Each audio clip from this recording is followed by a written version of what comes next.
बिस्मिल्लाहिर्रहमानिर्रहीम। आज की वीडियो बेटा 9th क्लास कंप्यूटर साइंस के बच्चों के लिए है।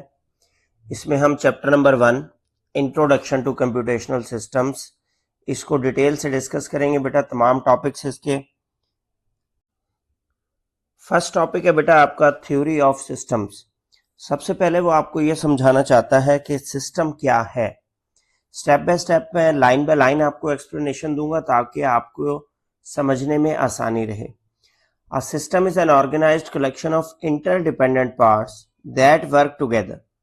कि सिस्टम जो है सबसे पहला ऑर्गेनाइज्ड कलेक्शन है। इसका मतलब जो पार्ट्स हम इसके अंदर इकट्ठे करते हैं उनको एक तरतीब के साथ काम में लाया जाता है, तरतीब के साथ जोड़ा जाता है, प्रॉपर जो है उनकी ऑर्गेनाइजेशन होती है। ये पार्ट्स तमाम के तमाम इंटरडिपेंडेंट होते हैं। इंटरडिपेंडेंट से मुराद कि ये अलग अलग पार्ट्स का मजमुआ होता है और ये तमाम इंटरडिपेंडेंट पार्ट्स मिलकर काम करते हैं to perform a specific function और to achieve a common goal.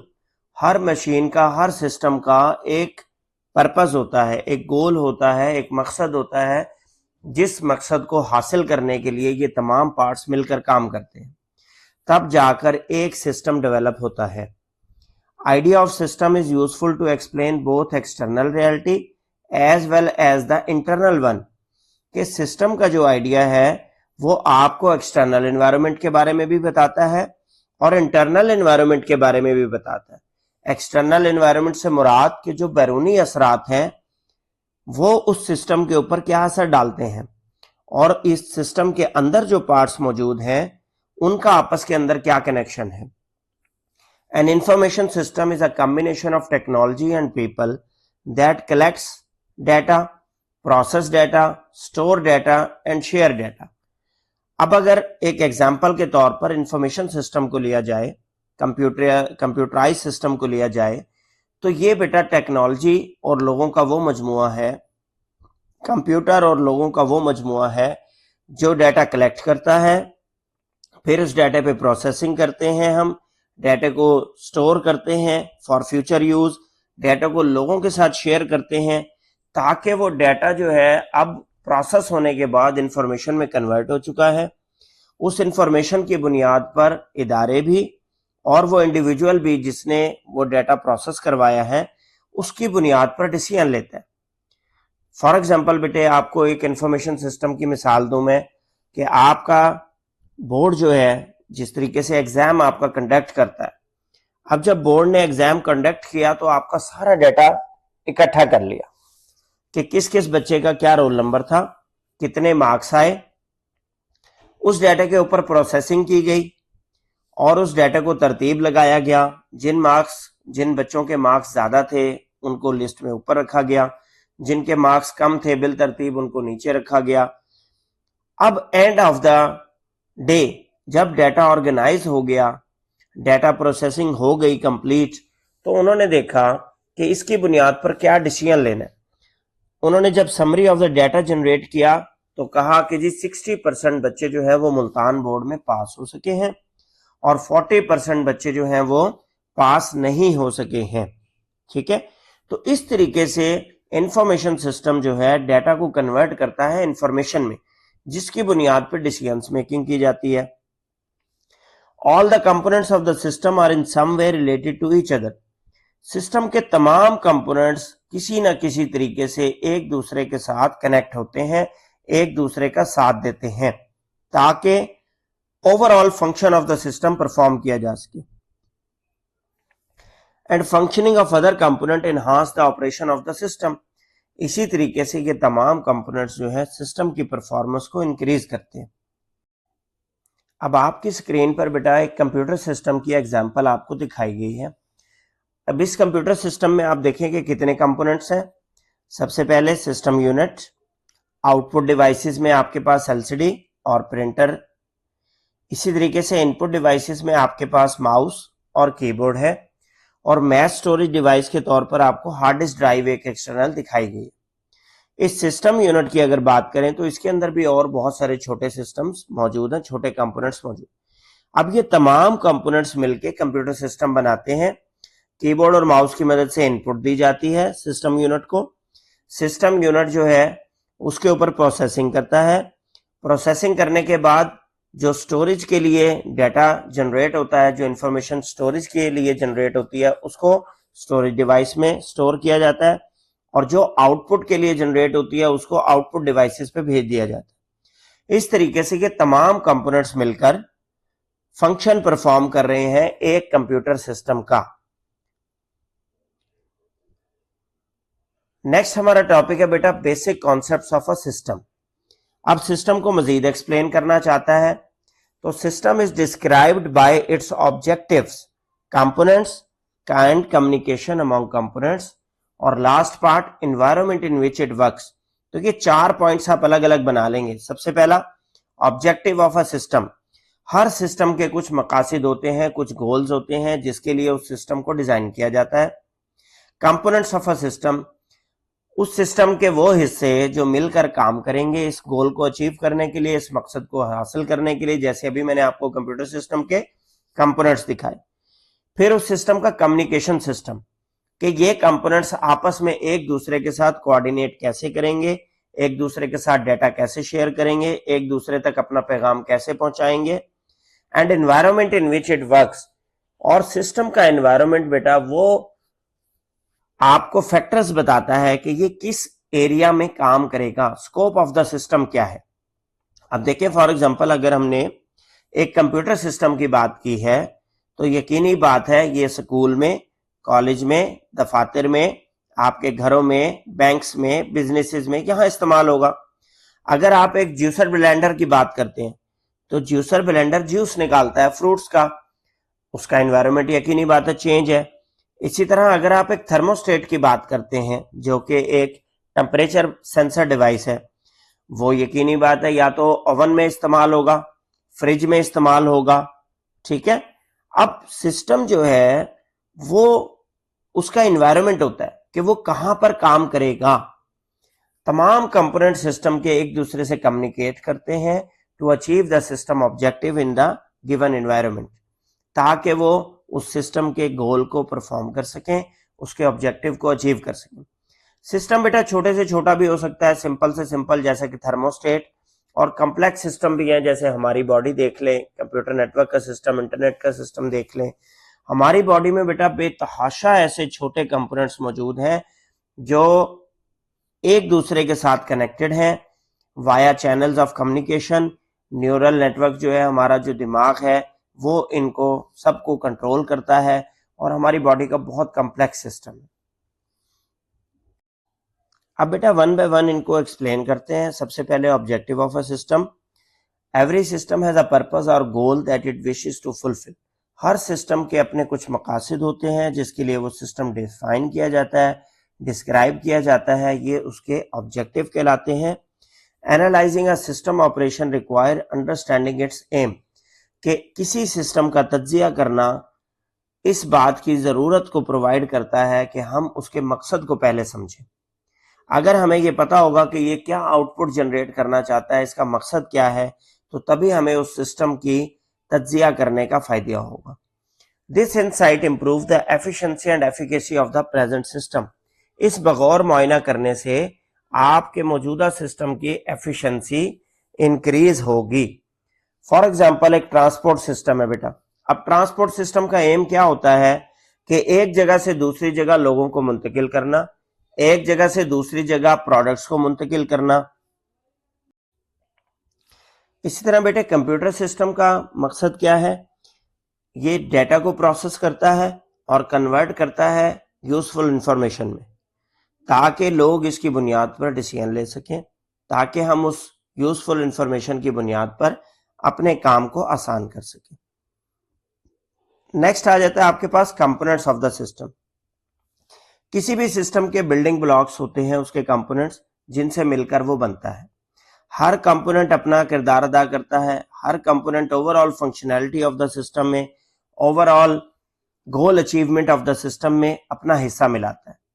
Understanding the role of each component of system is essential to understand how the entire system works. अब पूरे सिस्टम की वर्किंग को समझने के लिए ये बहुत जरूरी है कि हर पुर्जे की वर्किंग को अलग अलग समझा जाए, हर कंपोनेंट की वर्किंग को अलग अलग समझा जाए। This helps in identifying the problems, improving performance and refining the system design. इसकी मदद से आप अपने सिस्टम के प्रॉब्लम्स को सॉल्व करते हैं, परफॉर्मेंस को इंप्रूव करते हैं, और अगर सिस्टम के डिजाइन में कोई इशू आ रहा हो तो उस डिजाइन को रिफाइन कर सकते हैं। किसी भी सिस्टम की स्मूथ वर्किंग के लिए, प्रॉपर वर्किंग के लिए ये बहुत जरूरी है कि उसके तमाम कंपोनेंट्स मिलकर काम कर रहे हों। मैं आपको एक छोटी सी एग्जांपल देता हूं। आपका कंप्यूटर सिस्टम है, उसके अंदर पावर सप्लाई लगी हुई है। पावर सप्लाई का सिर्फ फैन खराब हो जाए और या फैन जो है छोटी सी आवाज किड़किड़ किड़किड़ आवाज पैदा करना शुरू कर दे, तो एक कंपोनेंट हल्का सा खराब हुआ है, ना सीपीयू खराब है, ना रैम खराब है, ना आपकी हार्ड डिस्क खराब है, लेकिन आपकी ओवरऑल सिस्टम की जो परफॉर्मेंस है वो इफेक्ट हो जाएगी। आपका मोटरसाइकिल है, आप मोटरसाइकिल चला रहे हैं, ठीक है, हॉर्न खराब हो जाए, हॉर्न खराब हो जाए, आपके सिस्टम का जो है ओवरऑल परफॉर्मेंस इफेक्ट हो जाएगी, काम नहीं कर पाएगा।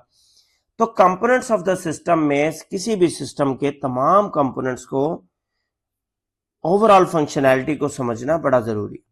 हर कंपोनेंट अपना किरदार अदा कर रहा होता है। जब एक कंपोनेंट मिसिंग होगा, जब एक कंपोनेंट खराब होगा, तो ओवरऑल आपके सिस्टम की वर्किंग खराब हो जाएगी। नेक्स्ट है बेटा environment of a system. Environment of a system का मतलब है कि तमाम वो एक्सटर्नल फैक्टर्स, तमाम वो एक्सटर्नल चीजें सिस्टम के बाहर जो उससे इंटरेक्ट करती हैं, that affect the system operation, जो आपके सिस्टम को असरअंदाज कर सकती हैं। तो एनवायरनमेंट ऑफ अ सिस्टम को समझना बहुत ज्यादा इंपॉर्टेंट है। क्यों? क्योंकि वो सिस्टम की परफॉर्मेंस पे इन्फ्लुएंस करती हैं, असर रखती हैं, बिहेवियर ऑफ द सिस्टम पे डिपेंड करती हैं। अब आपका जो बिहेवियर है सिस्टम का, वो किन दो चीजों पे डिपेंड करता है बेटा? इनपुट ऑफ द सिस्टम और आउटपुट ऑफ द सिस्टम। अब अगर लेट सपोज आपका कंप्यूटर सिस्टम इनपुट लेता है डाटा को किस फॉर्म में? कीबोर्ड और माउस से, और आप चाह रहे हैं कि उसको इनपुट जो है वो कीबोर्ड माउस से ना दी जाए, किसी और चीज से दी जाए, तो वो काम नहीं करेगा, ठीक है। इसी तरह जो आउटपुट उसने प्रिंटर पे देनी है, आप कहें कि वो आउटपुट प्रिंटर पे ना दे, किसी और डिवाइस पे दे दे, ऐसा नहीं हो सकता। तो ये जो एनवायरनमेंट ऑफ द सिस्टम है जिसमें उसने काम करना है, इसको समझना बड़ा इंपॉर्टेंट है। Intelligent system adjust to change in their environment to continue their functionality. कुछ ऐसे आर्टिफिशियल इंटेलिजेंट सिस्टम्स मौजूद हैं जो कि अपने एनवायरनमेंट की बुनियाद पर अपनी फंक्शनैलिटी को एडजस्ट करते हैं। लास्ट कंपोनेंट बेटा आपको पढ़ाया गया था कम्युनिकेशन। कम्युनिकेशन का मतलब है कि सिस्टम के जो कंपोनेंट्स हैं वो आपस में बात कैसे करते हैं, वो आपस में डाटा शेयर कैसे करते हैं। तो कम्युनिकेशन और interaction among the system component, ये important functioning of a system का हिस्सा है। ये इंश्योर करते हैं कि components work together in an organised manner, in a smooth manner to achieve the system objective. अगर कंपोनेंट्स आपस में बात कर पाएंगे, आपस में डाटा शेयर कर पाएंगे, तो ही सिस्टम अपने ऑब्जेक्टिव अचीव कर पाएगा। फॉर एग्जांपल अगर हम कंप्यूटर सिस्टम की बात करें बेटा, तो इसमें वॉन न्यूमन आर्किटेक्चर काम करता है। वॉन न्यूमन आर्किटेक्चर के मुताबिक आपका डाटा और इंस्ट्रक्शन जो भी एग्जीक्यूट होना है वो पहले रैम में लोड होती है, मेमोरी में लोड होता है। सीपीयू उस मेमोरी से उस इंस्ट्रक्शन को फेच करता है एग्जीक्यूट करवाने के लिए, उसके बाद उसे एग्जीक्यूट करवा के स्टोरेज किया जाता है डाटा स्टोरेज डिवाइस में। अगर एक एग्जांपल लें बायोलॉजिकल सिस्टम की, तो हमारा जो इंसानों का सिस्टम है, इसमें दिमाग सिग्नल सेंड करता है हमारे मसल्स को कि आपने किस तरह की मूवमेंट करवानी है, किस तरह का रद्द अमल देना है। नेक्स्ट टॉपिक है बेटा हमारा सॉफ्टवेयर। अब सॉफ्टवेयर क्या है? Collection of programs and instructions that tell a computer what to do and how to do. कि हिदायत का लिखा हुआ एक ऐसा मजमुआ जो हम कंप्यूटर को प्रोवाइड करें और कंप्यूटर हमारे लिए उन हिदायत की बुनियाद पर काम करे। ये हिदायत यकीनी बात है बेटा किस में लिखी जाएंगी? कंप्यूटर की लैंग्वेजेस में। अब कंप्यूटर की लैंग्वेजेस कौन सी हैं? प्रोग्रामिंग लैंग्वेजेस को हम कह रहे हैं। तो प्रोग्रामिंग लैंग्वेज में लिखा हुआ हिदायत का एक ऐसा मजमुआ, सेट ऑफ इंस्ट्रक्शंस, जो कंप्यूटर को बताए कि हम उससे क्या काम करवाना चाह रहे हैं और उसकी बुनियाद पर वो हमारे काम को परफॉर्म करे। सॉफ्टवेयर के बगैर कंप्यूटर मशीन जो है वो यूजलेस है, वो एक प्लास्टिक या लोहे का डब्बा है। जब तक आप इसके ऊपर सॉफ्टवेयर इंस्टॉल नहीं करते तो ये हार्डवेयर आपके किसी काम का नहीं है। यहां पर एक छोटी सी इंफॉर्मेशन आपके लिए दी गई है कि पहला कंप्यूटर वायरस जिसका नाम क्रीपर था वो 1971 में लिखा गया था। अब 1971 में जो क्रीपर वायरस लिखा गया था वो अपनी कॉपीज जनरेट करता था, सेल्फ रेप्लिकेटिंग प्रोग्राम था, ठीक है, और एक मैसेज डिस्प्ले करता था कि I am the creeper, catch me if you can. तो ये एक इंफॉर्मेशन के तौर पे आपको दिया गया। वायरस एक ऐसे प्रोग्राम को कहते हैं बेटा जो आपके सिस्टम की नॉर्मल फंक्शनिंग को डिस्टर्ब करते हैं। अब हम डिस्कस करते हैं टाइप्स ऑफ सॉफ्टवेयर। दो मेजर कैटेगरीज हैं बेटा सॉफ्टवेयर की। सबसे पहली सिस्टम सॉफ्टवेयर और दूसरी एप्लीकेशन सॉफ्टवेयर।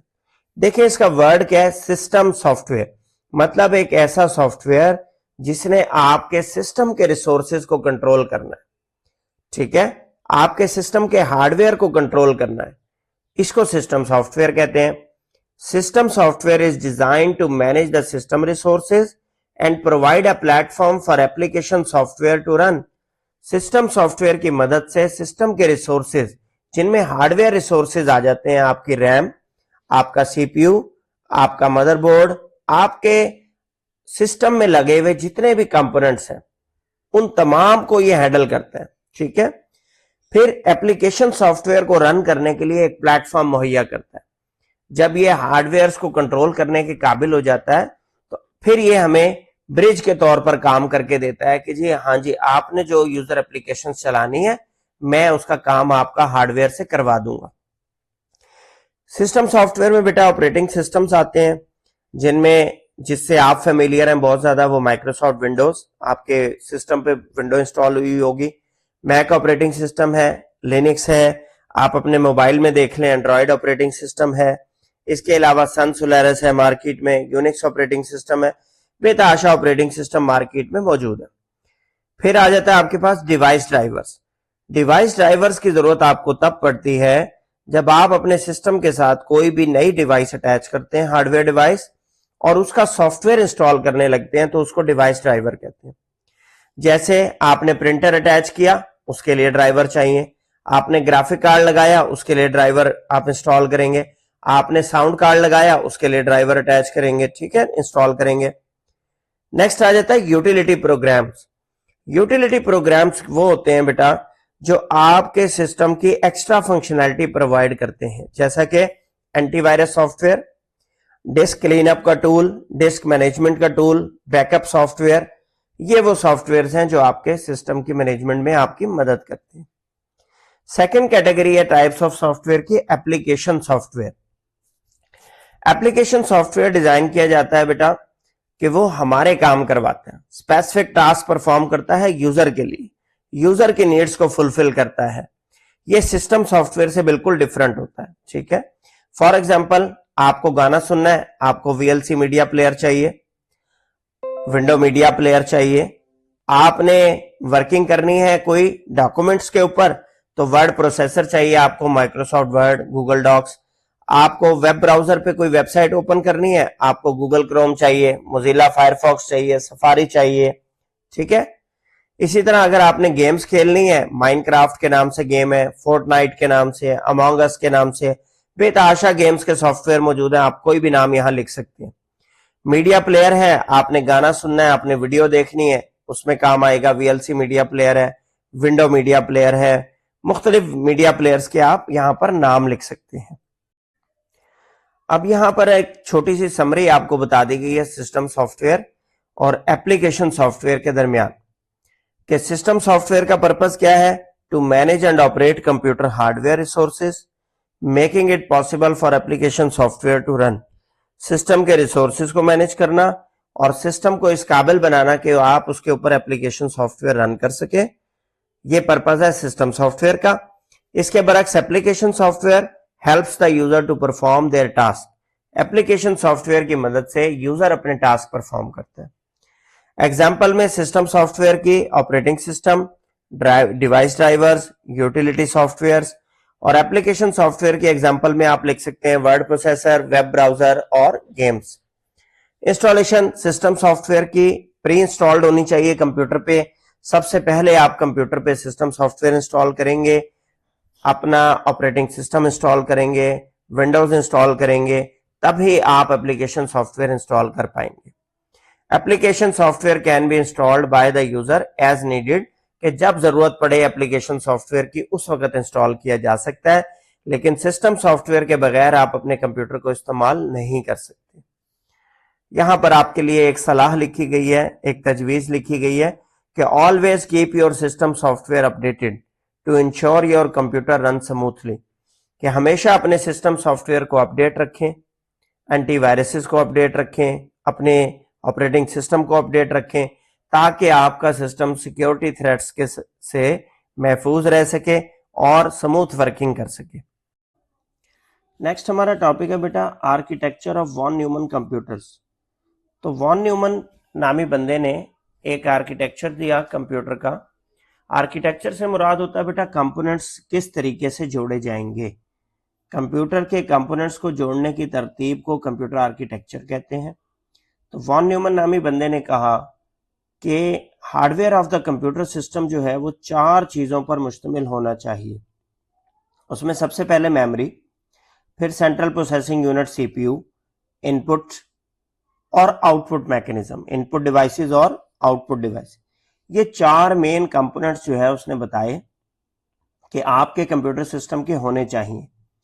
सबसे पहला मेमोरी, फिर सीपीयू, फिर इनपुट डिवाइसेस और फिर आउटपुट डिवाइस। इस मॉडल को बेटा जॉन वॉन न्यूमन मॉडल या वॉन न्यूमन आर्किटेक्चर कहते हैं। न्यूमन नामी बंदा 1940 में उसने ये काम किया। वो मैथमेटिशियन भी था और फिजिसिस्ट भी था। अब ये जो कंपोनेंट्स हैं अलग अलग जो 4 बताए गए हैं, इनके ऊपर हम नजर डालते हैं कि ये क्या है। सबसे पहला बेटा मेमोरी। मेमोरी में इनपुट डाटा भी स्टोर होगा और वो तमाम इंस्ट्रक्शंस भी स्टोर होंगी, वो प्रोग्राम्स भी स्टोर होंगे जो कि सीपीयू से एग्जीक्यूट होना चाहते हैं। यही मेन पॉइंट था बेसिकली वॉन न्यूमन आर्किटेक्चर का। वॉन न्यूमन ने ये कहा था your architecture should contain a memory in which the temporarily data and instructions which need to be executed are stored। वो तमाम डाटा और इंस्ट्रक्शन जो कि एग्जीक्यूट होना चाहते हैं वो सबसे पहले कहाँ लोड हो, मेमोरी में लोड हो, वहां से सीपीयू से फेच करके लेके जाए। आजकल का जो कंप्यूटर है इसमें हम इस मेमोरी को रैम का नाम देते हैं। आपके कंप्यूटर की जो रैम है बेसिकली वो वॉन न्यूमन आर्किटेक्चर की कंप्यूटर मेमोरी ही थी। तो कहते हैं when a program starts it is loaded into RAM to enable faster execution.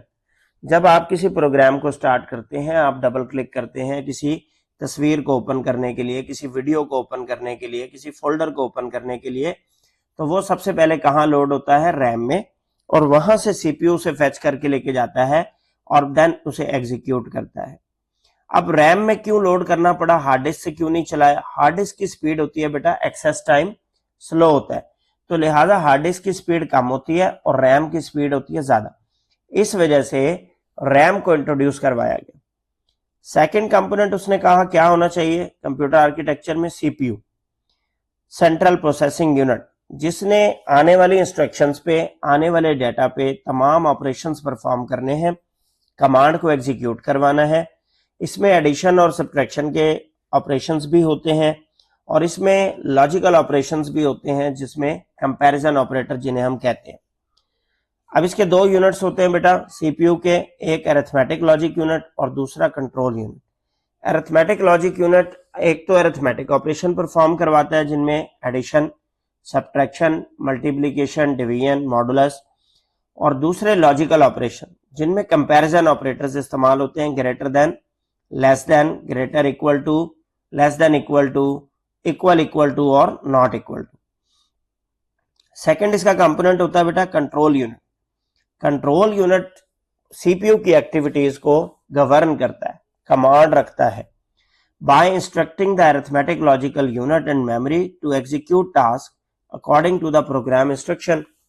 कि जो इंस्ट्रक्शंस वहां से आई हैं, जिस इंस्ट्रक्शन को आप उठाकर लेकर आए हैं मेमोरी से, इसको डिकोड किया जाता है। यहाँ पे डिकोड करने से मुराद हर कंप्यूटर के अंदर एक इंस्ट्रक्शन सेट मौजूद है, हर सीपीयू के पास एक इंस्ट्रक्शन सेट मौजूद है। डिफरेंट कंपनीज के बने हुए सीपीयू का इंस्ट्रक्शन सेट डिफरेंट होता है। इंस्ट्रक्शन सेट से मुराद है बेटा कंट्रोल कमांड्स। वो कमांड जो ये सीपीयू एग्जीक्यूट कर सकता है उन्हें इंस्ट्रक्शन सेट कहते हैं। तो जब मेमोरी से कमांड को उठाकर लेकर आया जाता है तो अपने इंस्ट्रक्शन सेट से ये मैच करता है कि इसके अगेंस्ट मुझे कौन सी कमांड एग्जीक्यूट करवानी है, और फिर उस कमांड को एग्जीक्यूट करवाया जाता है। तो ये काम कौन परफॉर्म करता है? कंट्रोल यूनिट परफॉर्म करता है। थर्ड बेटा, इनपुट डिवाइसेस। वो तमाम डिवाइसेस जो डाटा इनपुट करेंगी कंप्यूटर सिस्टम को, उन्हें क्या कहते हैं बेटा? इनपुट डिवाइसेस कहते हैं।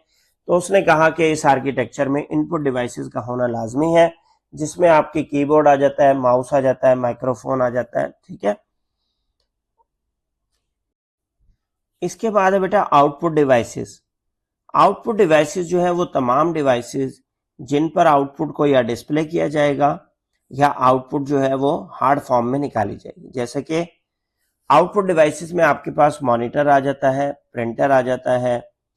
अब मॉनिटर होगा तो आउटपुट डिस्प्ले की जाएगी, प्रिंटर होगा तो हार्ड फॉर्म में पेपर पे प्रिंट निकाल लिया जाएगा। जब डाटा प्रोसेसिंग कंप्लीट हो जाती है तो सीपीयू जो है आउटकम को, आउटपुट को डिस्प्ले करवाने के लिए ट्रांसमिट कर देता है आपकी विजुअल डिस्प्ले डिवाइस पे। वॉन न्यूमन कंप्यूटर आर्किटेक्चर की आपको यहाँ पर तस्वीर दी गई है। आप इस तस्वीर को अगर गौर से देखें, सबसे पहले इनपुट डिवाइस ने डाटा इनपुट किया। डाटा इनपुट जो किया गया, सीपीयू ने मेमोरी से वो डाटा फेच किया और कंट्रोल यूनिट और अरिथमेटिक लॉजिकल यूनिट के जरिए उसको एग्जीक्यूट करवाया गया। देन उसके बाद आउटपुट डिवाइस को भेज दिया गया ताकि आउटपुट डिवाइस उस डाटा को डिस्प्ले करवा सके।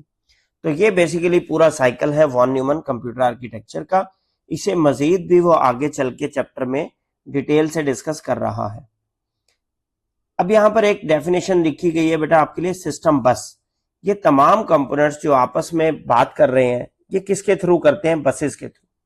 तो बस एक चैनल है, एक तरीकाकार है, एक फैसिलिटी है जिसके जरिए सीपीयू, मेमोरी, इनपुट डिवाइसेस और आउटपुट डिवाइसेस आपस में डाटा की ट्रांसपोर्ट करते हैं, डाटा शेयरिंग करते हैं। जब हमने चैप्टर स्टार्ट किया तब हमने यही कहा सिस्टम की डेफिनेशन में कि सिस्टम के जो कंपोनेंट्स हैं वो किसी ना किसी चैनल के जरिए आपस में कोऑर्डिनेटेड होते हैं, कम्युनिकेशन करते हैं, आपस में डाटा ट्रांसफर करते हैं, तभी वो कोऑर्डिनेटेड वे में काम कर पाते हैं। तो यहाँ पर सिस्टम बस की डेफिनेशन लिखी गई है, a communication mechanism that facilitates the movement of data between components inside a computational system। कि सिस्टम बस एक बेसिकली कम्युनिकेशन फैसिलिटी है जिसके जरिए आपके कंप्यूटर के इंटरनल कंपोनेंट्स जो हैं, कंप्यूटेशनल सिस्टम के जो कंपोनेंट्स हैं, वो डाटा एक्सचेंज करते हैं। अब इसकी जो कैटेगरीज हैं, टाइप्स हैं सिस्टम बस की, पहली डाटा बस है जिसके जरिए डाटा ट्रांसपोर्ट होता है between the components. Second address bus है जिसके जरिए डाटा डेस्टिनेशन, मेमोरी का एड्रेस जो है वो ट्रांसपोर्ट किया जाता है। अगर आपने डाटा रीड करना है मेमोरी से, रैम से, तब भी आपके एड्रेस बस जो है वो एड्रेस प्रोवाइड करेगी कि किस एड्रेस से डाटा रीड करना है। और अगर आपने डाटा राइट करना है मेमोरी में तो तब भी आपकी एड्रेस बस जो है वो आपको एड्रेस प्रोवाइड करेगी कि किस एड्रेस पे राइट करना है। इसके अलावा इसके अंदर तीसरी कैटेगरी होती है सिस्टम बस की, कंट्रोल बस, जो कि बेसिकली कमांड्स को ट्रांसपोर्ट करती है, इलेक्ट्रिकल सिग्नल्स को कंट्रोल करती है। तो इसको इस वजह से कंट्रोल बस कहा जाता है। अब ये जो वॉन न्यूमन आर्किटेक्चर हमने पढ़ा जिसके अंदर 4 कंपोनेंट्स थे, input devices, output devices, CPU और आपकी मेमोरी, ये काम कैसे करते हैं? अगर हम एक एग्जांपल लें कि एक कमांड जो है एग्जीक्यूट करवानी है, एक हमने तस्वीर ओपन करनी है अपने पीसी पर। जब हम उस पर डबल क्लिक करते हैं तो वो लोड हो जाती है बेटा किसमें? मेमोरी में। जैसे ही वो मेमोरी में लोड होती है तो सीपीयू जो है वो आता है मेमोरी के पास और उसको फेच करके अपने पास लेके जाता है। फेच करना मीन उठाना, वहां से रिसीव करना। उसको रिसीव करके अपने पास लेके जाता है, उसकी इंस्ट्रक्शन को मैच करता है अपने इंस्ट्रक्शन सेट के साथ, इसको डिकोडिंग का स्टेप कहते हैं। उसके बाद उसे एग्जीक्यूट करता है और एग्जीक्यूट करने के बाद उसे स्टोरेज एरिया में स्टोर किया जाता है और अगर वो डिस्प्ले करवानी है तो डिस्प्ले की तरफ भेज दिया जाता है। इस चीज को, इस साइकिल को फेच, डिकोड, एग्जीक्यूट साइकिल भी कहते हैं, वॉन न्यूमन आर्किटेक्चर साइकिल भी कहते हैं, वर्किंग साइकिल ऑफ कंप्यूटर भी कहते हैं। तो इसकी बेटा 4 मेन स्टेप्स हो गए आपके पास, एक फेच, डिकोड, एग्जीक्यूट और स्टोरेज। तो इनको वन बाय वन हम डिस्कस करते हैं। पहला है बेटा फेचिंग का step. The central processing unit CPU retrieves an instruction from the computer memory. Fetch करने में क्या होता है कि जो भी आपका रैम में, मेमोरी में इंस्ट्रक्शन आई है एग्जीक्यूट होने के लिए, आपका सीपीयू उस मेमोरी से उस इंस्ट्रक्शन को उठाकर अपने पास लेकर आता है। इसको फेच करने का स्टेप, उठा के लाने का स्टेप कहते हैं। This instruction specify the operation to be executed by the CPU. ये जो इंस्ट्रक्शन है ये बताती है कि क्या ऑपरेशन परफॉर्म करना है। अब इसमें जो कंपोनेंट्स इन्वॉल्व हुए वो memory, CPU, program counter register और इंस्ट्रक्शन रजिस्टर इन्वॉल्व थे। अब ये पीसी रजिस्टर और इंस्ट्रक्शन रजिस्टर में क्या वैल्यू पड़ी होती है? Program counter stores the memory address of the subsequent instruction. PC register में वो वैल्यू पड़ी होती है नेक्स्ट इंस्ट्रक्शन की जिसे उठाकर लाना है। तो प्रोग्राम काउंटर बेसिकली आपको मेमोरी एड्रेस प्रोवाइड करता है उस इंस्ट्रक्शन का जिसे आपने सीपीयू से एग्जीक्यूट करवाना है और उसको उठाकर लाना है। अब जैसे ही ये एड्रेस स्टोर कर दिया जाता है मेमोरी में, तो इंस्ट्रक्शन रजिस्टर उस इंस्ट्रक्शन को उठाकर अपने पास स्टोर कर लेता है, रिट्रीव कर लेता है। तो इंस्ट्रक्शन रजिस्टर उस एड्रेस से पीसी काउंटर का एड्रेस लेकर और वहां से उस इंस्ट्रक्शन को रिसीव करेगा और अपने पास स्टोर करेगा। ठीक है, नेक्स्ट स्टेप है बेटा डिकोडिंग का। अब सीपीयू के पास वो इंस्ट्रक्शन आ गई है जिसे एग्जीक्यूट करवाना है। अब इसने समझना है कि क्या इंस्ट्रक्शन आई है, किस चीज को एग्जीक्यूट करवाना है। In order to determine the necessary action the control unit decodes the instruction. इस स्टेप को डिकोडिंग ऑफ द इंस्ट्रक्शन कहते हैं। इस चीज को समझना कि इंस्ट्रक्शन एग्जीक्यूट कौन सी करवानी है। तो मैंने आपको बताया डिटेल से कि इस इंस्ट्रक्शन को डिकोड करने के लिए वो क्या करता है, हर सीपीयू के पास एक इंस्ट्रक्शन सेट मौजूद होता है जिसे हम सेट ऑफ कमांड्स कह सकते हैं। उस कमांड के साथ इसको मैच करता है कि इसमें जो कमांड आई है वो मेरी किस कमांड से मैच करती है। Control unit decode the opcode operation code of the instruction and determine the required procedure and data. तो लिहाजा कंट्रोल यूनिट ऑपरेशन कोड उसमें से निकालेगा इंस्ट्रक्शन में से और उसको मैच करेगा ताकि उसे ये पता चल सके कि इस एग्जीक्यूट करवाने के लिए इस कमांड को कौन कौन से मेथड और कौन कौन से डाटा की जरूरत है। थर्ड स्टेप है बेटा आपके पास एग्जीक्यूशन का step. The CPU process the instruction. जब उसे ये पता चल गया कि कौन सी कमांड एग्जीक्यूट करवानी है तो सीपीयू इस इंस्ट्रक्शन को एग्जीक्यूट करवाता है। When the instruction involve a computation. जब इस इंस्ट्रक्शन में कंप्यूटेशन इन्वॉल्व होती है तो यकीनी बात है कि अरिथमेटिक लॉजिकल यूनिट का इस्तेमाल किया जाएगा। जो भी ऐसा आपका टास्क है जिसमें डेटा ट्रांसफर इन्वॉल्व है डिफरेंट लोकेशंस पे, तो वहां पर कंट्रोल यूनिट का इस्तेमाल किया जाएगा। तो एग्जीक्यूशन के फेज में दो कंपोनेंट्स इस्तेमाल हुए, अरिथमेटिक लॉजिकल यूनिट और कंट्रोल यूनिट। जो अरिथमेटिक लॉजिकल यूनिट है वो तमाम मैथमेटिकल और लॉजिकल कैलकुलेशंस करवाएगा और कंट्रोल यूनिट जो है वो कमांड्स को हैंडल करेगा for data transmission activities. Last आपके पास स्टेप होता है बेटा इसमें फेच डिकोड एग्जीक्यूट साइकिल में स्टोरेज का। The outcome of computation is either return to memory और send to an output device. जो रिजल्ट कैलकुलेट हुआ है सीपीयू से वो या तो मेमोरी में राइट किया जाएगा, रिटर्न बैक किया जाएगा, या फिर आउटपुट डिवाइस पर डिस्प्ले करवा दिया जाएगा। तो इसके जो कंपोनेंट्स इन्वॉल्व हुए वो क्या हुआ, मेमोरी और आउटपुट डिवाइस। आउटकम को जो रिजल्ट आया है आपका उसको या तो डेजिग्नेटेड मेमोरी लोकेशन पे स्टोर किया जाएगा या फिर आउटपुट डिवाइस पे डिस्प्ले करवा दिया जाएगा। तो ये आपका स्टोरिंग का स्टेप है। तो 4 स्टेप्स हैं basically Von Neumann computer cycle के बेटा। कौन कौन से? पहला फेच, फिर डिकोड, फिर एग्जीक्यूट और फिर स्टोरेज का स्टेप। इसके बाद बेटा आपका टॉपिक स्टार्ट होता है नंबर सिस्टम। अब इस नंबर सिस्टम को समझने के लिए हम यहां पर इसको थ्योरेटिकली भी पढ़ रहे हैं। मैंने एक अलग से वीडियो बनाई है जिसमें आपके इस चैप्टर के तमाम नंबर सिस्टम के क्वेश्चंस को डिटेल से मैंने एक्सप्लेन कर दिया है। इस वीडियो का लिंक भी मैं जो है इस लेक्चर की बायो में, इस डिस्क्रिप्शन में दे दूंगा, पहले कमेंट में, पिंड कमेंट्स में भी दे दूंगा ताकि आपको वहां से समझने में आसानी हो। नंबर सिस्टम्स बेटा कंप्यूटिंग के लिए समझने के लिए बड़े इंपॉर्टेंट है क्योंकि इनकी बुनियाद पर डाटा को रिप्रेजेंट किया जाता है, डाटा को स्टोर किया जाता है, डाटा को प्रोसेस किया जाता है। अब डिफरेंट किस्म के नंबर सिस्टम्स हमारे पास मौजूद हैं जिनमें सबसे पहला नंबर सिस्टम जो है वो डेसिमल नंबर सिस्टम। जो आप नॉर्मल कैटेगरी में मैथमेटिक्स पढ़ रहे हैं वो आप मैथमेटिक्स डेसिमल नंबर सिस्टम की बुनियाद पे पढ़ रहे हैं। डेसिमल नंबर सिस्टम की बेस 10 होती है। बेस 10 से मुराद ये है कि इसमें 10 न्यूमेरिकल डिजिट्स अलाउ होते हैं। वो कौन से 10 न्यूमेरिकल डिजिट्स हैं, 0 से लेकर 9 तक। तो आप अपना नंबर सिस्टम अगर गौर से देखें तो आपके नंबर सिस्टम में तमाम के तमाम जो नंबर्स हैं वो 0, 1, 2, 3, 4, 5, 6, 7, 8 और 9 पर ही मुश्तमिल है। चाहे वो 2 लाख हो, 10,000 हो, 5,000 हो, 5,000, 4,000, कुछ भी नंबर हो, उनके अंदर नंबर 0 से लेकर 9 तक ही आ रहे होते हैं। तो इसलिए इनके डिजिट्स को 10 की पावर में रिप्रेजेंट किया जाता है। अब अगर एक नंबर है 523, तो 523 को 10 की पावर्स में कैसे लिखा जाता है? तो आपने बेटा राइट साइड से स्टार्ट करनी है नंबरिंग, और राइट साइड से नंबरिंग स्टार्ट करके आपने 3 पे 0 लिख लेना है, 2 पे 1 और 5 पे क्या लिख लेना है? 5 के ऊपर आप लिख लेंगे बेटा 3। अब करेंगे क्या, आप राइट साइड से शुरू करेंगे, 3 को मल्टीप्लाई करेंगे बेटा 10 की पावर 0 से, प्लस 2 को मल्टीप्लाई करेंगे 10 की पावर 1 से, प्लस इस 5 को मल्टीप्लाई करेंगे 10 की पावर 2 से। देखिए राइट साइड से आपने 0, 1, 2, 3, 4 अपने डिजिट्स के ऊपर लिख लेना है।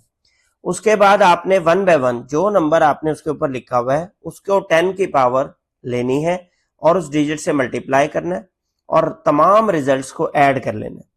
तमाम रिजल्ट्स को ऐड करने पे रिजल्ट क्या बनेगा? देखें 5 इंटू 10 रेज टू पावर 2, 10 की पावर 2 होता है बेटा 100, 100 इंटू 5 क्या बन गया? 500। 2 इंटू 10 रेज टू पावर 1, 10 की पावर 1 10 होता है, 10 इंटू 2 क्या बन गया? 20, plus 3 into 10 raise to power 0, 10 की पावर 0 होता है 1, 1 इंटू 3 क्या बन गया बेटे? 3। तो 500 plus 20 plus 3 is equal to 523। किसी भी डेसिमल नंबर सिस्टम को इस तरीके से 10 की बेस में अरेंज किया जा सकता है। सेकेंड है बेटा आपके पास बाइनरी नंबर सिस्टम। अब बाइनरी नंबर सिस्टम जो है इसको प्लेस वैल्यूज के अरेंज किया जाता है 2 की पावर्स में। क्यों? कि बाइनरी का मतलब है बाय मीन्स 2, तो बाइनरी नंबर सिस्टम की बेस है बेटा 2 और इसमें जो डिजिट्स अलाउ हैं वो क्या है? 0 और 1, 0 और 1। जब आपने इसके किसी नंबर को रिप्रेजेंट करना हो तो आप क्या करेंगे? राइट साइड से शुरू करेंगे 0, 1, 2, 3। अब एक बाइनरी नंबर है 1011, 1011। अगर हमें इसका डेसिमल नंबर सिस्टम बनाना है और पता करना है ये किस डेसिमल नंबर की बाइनरी है, तो हम क्या करेंगे? इसके ऊपर 0 लिखेंगे, फिर दूसरे 1 के ऊपर 1, फिर 0 के ऊपर 2 और 1 के ऊपर 3। अब पहले वाले 1 को 2 की पावर 3 से मल्टीप्लाई करेंगे, प्लस 0 को मल्टीप्लाई करेंगे 2 की पावर 2 से, नेक्स्ट 1 को मल्टीप्लाई करेंगे 2 की पावर 1 से और आखिरी वाले 1 को मल्टीप्लाई करेंगे 2 की पावर 0 से। 2 की पावर 3 बेटा 8 होती है, 8 इंटू 1 8 आ गया, प्लस 0 किसी भी नंबर से मल्टीप्लाई होता है 0 हो जाता है, 1 इंटू 2 रेज टू पावर 1 2 आ गया और 1 इंटू 2 की पावर 0, 2 की पावर 0 1 होता है, 1 इंटू 1 1 आ। इनको आप ऐड करेंगे तो क्या बन जाएगा बेटे? 11। कंप्यूटर जो है वो बाइनरी सिस्टम पे काम करता है। ये जो बाइनरी सिस्टम वाली लैंग्वेज है, बाइनरी लैंग्वेज है जिसे मशीन लैंग्वेज भी कहते हैं, ये कंप्यूटर की मादरी जुबान है, नेटिव लैंग्वेज है। कंप्यूटर सिस्टम ने कोई भी नंबर स्टोर करना है अपने पास, कोई तस्वीर स्टोर करनी है, कोई वीडियो स्टोर करनी है, कोई डाटा स्टोर करना है, तो वो इसी 0-1 की फॉर्म में स्टोर करता है जिसे बाइनरी सिस्टम कहते हैं।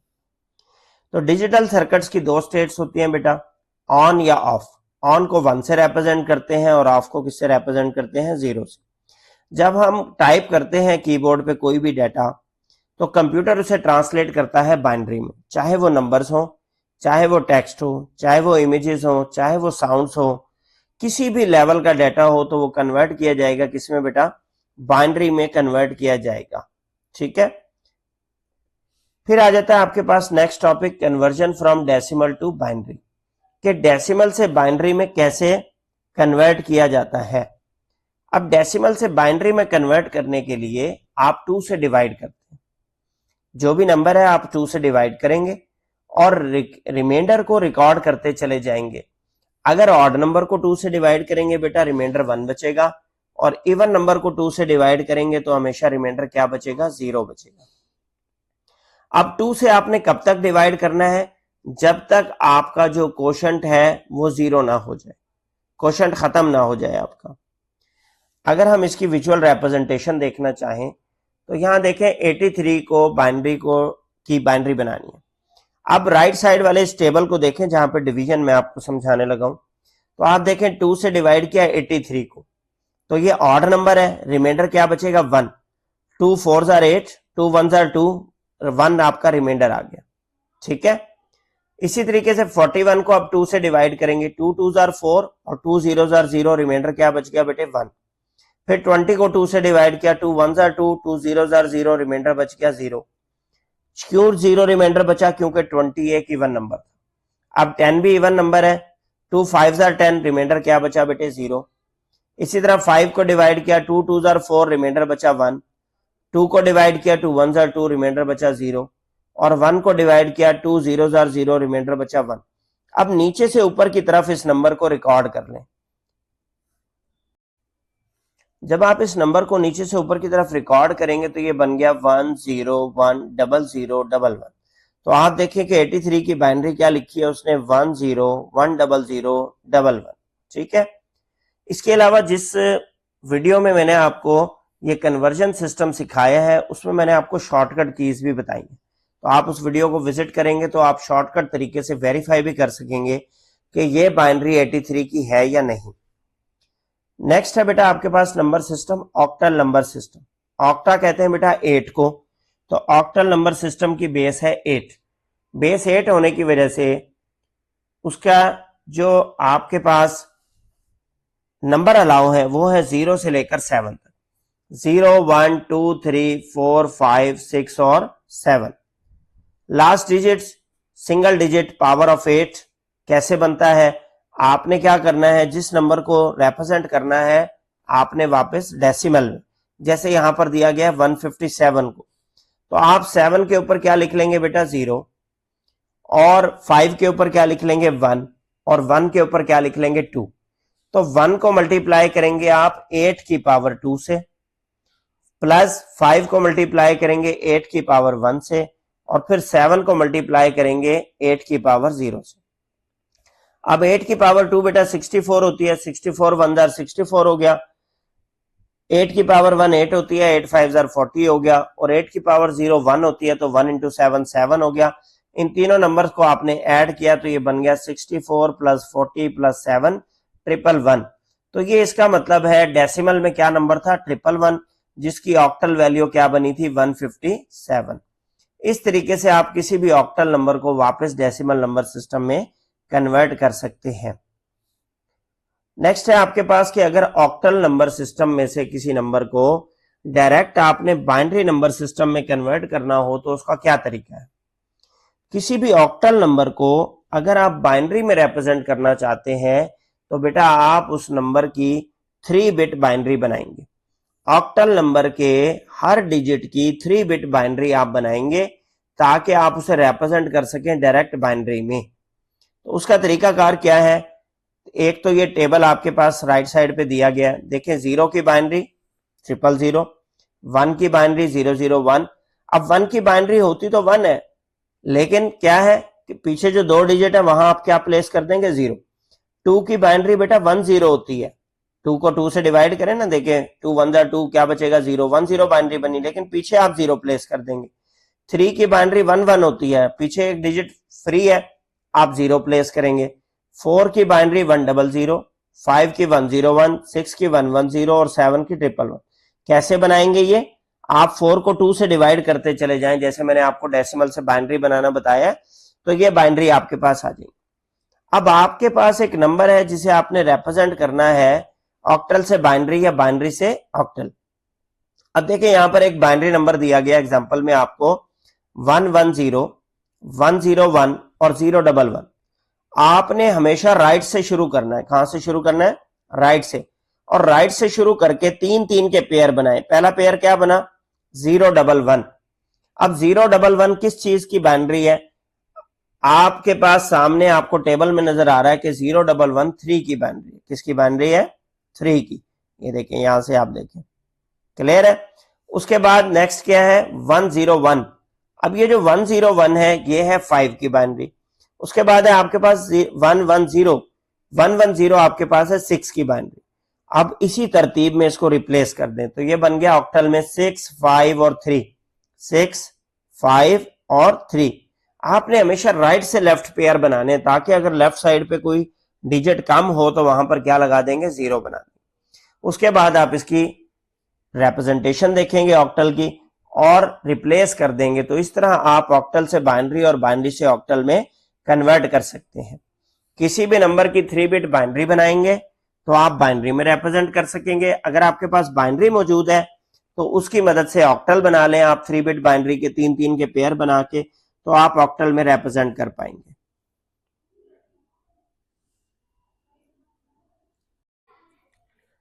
नेक्स्ट बेटा इसमें सिखाया गया कि conversion from decimal to octal. अगर आपको एक डेसिमल नंबर दिया जाए बेस 10 और आपने उसको ऑक्टल बेस 8 में कन्वर्ट करना हो, तो आप उसको बेटा नंबर 8 से डिवाइड करेंगे। प्रोसीजर में आप क्या लिखेंगे, to convert the decimal number to an equivalent octal number divide the number by 8। आप 8 से उस नंबर को डिवाइड करेंगे एंड रिकॉर्ड द रिमाइंडर, और रिमाइंडर को रिकॉर्ड करते जाएंगे। जैसे आपने बाइनरी में कन्वर्ट करने के लिए 2 से डिवाइड किया था और रिमाइंडर को रिकॉर्ड करते गए थे। After that divide the obtained quotient by 8। जो कोशेंट आपके बचेगा उसको दोबारा 8 से डिवाइड करेंगे अनटिल के कोशेंट आपका क्या ना बच जाए, 0 ना बच जाए। और फिर नीचे से ऊपर की तरफ रिकॉर्ड कर लेंगे, जैसे यहां पर बना हुआ है 1, 2 और 3। अब देखें 83 को 8 से डिवाइड किया है, 8 10 80, रिमाइंडर क्या बचा बेटे 3। 10 को डिवाइड किया 8 से, 8 1 8, रिमाइंडर क्या बचा 2। और 1 को डिवाइड किया 8 से, 8 0 0, रिमाइंडर क्या बचा 1। इस तरीके से 83 नंबर एक डेसिमल नंबर था जिसका ऑक्टल क्या बना 1 2 3 1 2 3। तो 1 2 3 के साथ आप बेस 8 लिख देंगे। नेक्स्ट आपके पास नंबर सिस्टम है बेटा हेक्साडेसिमल नंबर सिस्टम। हेक्सा कहते हैं बेटा 6 को और डेसिमल कहते हैं 10 को, तो लिहाजा हेक्साडेसिमल नंबर सिस्टम की बेस है 16। तो इसमें 16 डिजिट्स अलाउ है। कहां से कहां तक, 0 से 9 तक बेटा डिजिट्स लिखते हैं हम, डिजिट्स अलाउ है। इसके बाद 10 को रिप्रेजेंट करते हैं ए से, 11 को रिप्रेजेंट करते हैं बी से, 12 को रिप्रेजेंट करते हैं सी से, 13 को रिप्रेजेंट करते हैं डी से, 14 को रिप्रेजेंट करते हैं ई से, और 15 को बेटा रिप्रेजेंट करते हैं एफ से। तो लिहाजा 10 से लेकर 15 तक ए से लेकर एफ बन जाता है। अब किसी भी बेटा हेक्साडेसिमल नंबर को आपने अगर उसके डेसिमल में कन्वर्ट करना हो तो उसका तरीकाकार, जैसे यहां पर एक हेक्साडेसिमल नंबर दिया गया 183, तो आप 3 के ऊपर बेटा क्या लिख लेंगे 0, ए के ऊपर क्या लिख लेंगे 1, और 1 के ऊपर क्या लिख लेंगे 2। और उसके बाद उसी प्रोसीजर को फॉलो करेंगे जो हमने ऑक्टल से डेसिमल बनाने के लिए फॉलो किया था और बाइनरी से डेसिमल बनाने के लिए फॉलो किया था। अब चूंकि हेक्साडेसिमल नंबर की बेस 16 होती है, तो लिहाजा जो इसका फर्स्ट डिजिट है 1, उसको मल्टीप्लाई करेंगे 16 की पावर 2 से। 1 के ऊपर 2 आया था। इसी तरह नेक्स्ट नंबर है बेटा ए को मल्टीप्लाई करेंगे 16 की पावर 1 से, और फिर उसके बाद नेक्स्ट नंबर है 3, तो 3 को मल्टीप्लाई करेंगे 16 की पावर 0 से। इस तरीके से आपके पास रिजल्ट क्या बना, 16 की पावर 2 होता है बेटा 256, 1 से मल्टीप्लाई हुआ 256 बन गया। 16 की पावर 1 16 होता है, 10 से मल्टीप्लाई हुआ, क्योंकि ए को हम क्या कहते हैं 10, तो 160 बन गया। और 16 की पावर 0 1 होता है, 1 जब 3 से मल्टीप्लाई हुआ तो क्या बन गया 3। इन तीनों को आप ऐड करेंगे तो नंबर बन गया 419। तो 419 एक डेसिमल इक्विवेलेंट है किसका, हेक्साडेसिमल 183 का। इसी तरह अगर आपको हेक्साडेसिमल से डायरेक्ट बाइनरी बनानी हो तो इसका तरीकाकार यह है बेटा, हेक्साडेसिमल से बाइनरी बनाने के लिए 4 डिजिट इक्विवेलेंट बाइनरी चाहिए आपको हर डिजिट की।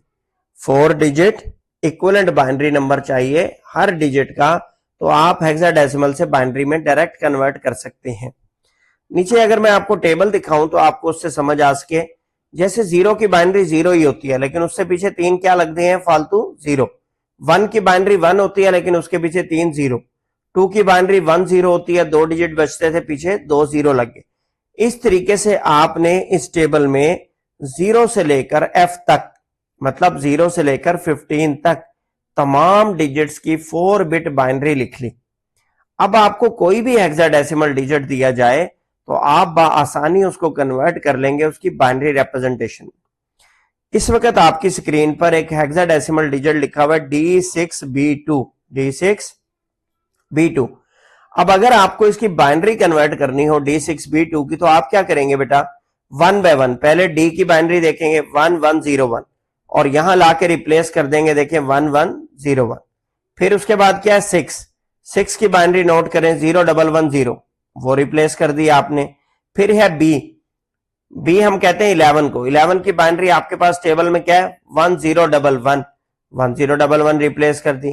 फिर है 2 की 4 बिट बाइनरी क्या बनेगी 0010, तो आपने उसे 0010 से रिप्लेस कर दिया। इस तरीके से आप किसी भी हेक्साडेसिमल नंबर को डायरेक्टली बाइनरी नंबर में कन्वर्ट कर सकते हैं। और अगर आपको कोई बाइनरी नंबर दिया हुआ और उसका आपको हेक्साडेसिमल बनाना हो, तो फिर आपने क्या करना है, राइट से लेफ्ट 4 के पेयर बनाने। जैसे ये एक बाइनरी नंबर लिखा हुआ, तो आप सबसे पहले 4 डिजिट का पेयर उठाएंगे, फिर अगले 4 डिजिट का पेयर उठाएंगे, फिर उसके बाद अगले 4 डिजिट का पेयर उठाएंगे और फिर अगले 4 डिजिट का। इस तरह चारों को पेयर्स को अलग अलग कर लेंगे, 4 डिजिट के पेयर को, और हेक्साडेसिमल रिप्रेजेंटेशन देख के उसको रिप्लेस कर देंगे इस टेबल में से। तो ये टेबल समझना बड़ा जरूरी है कि 4 बिट बाइनरी रिप्रेजेंटेशन आपने किसी नंबर की करनी कैसे है।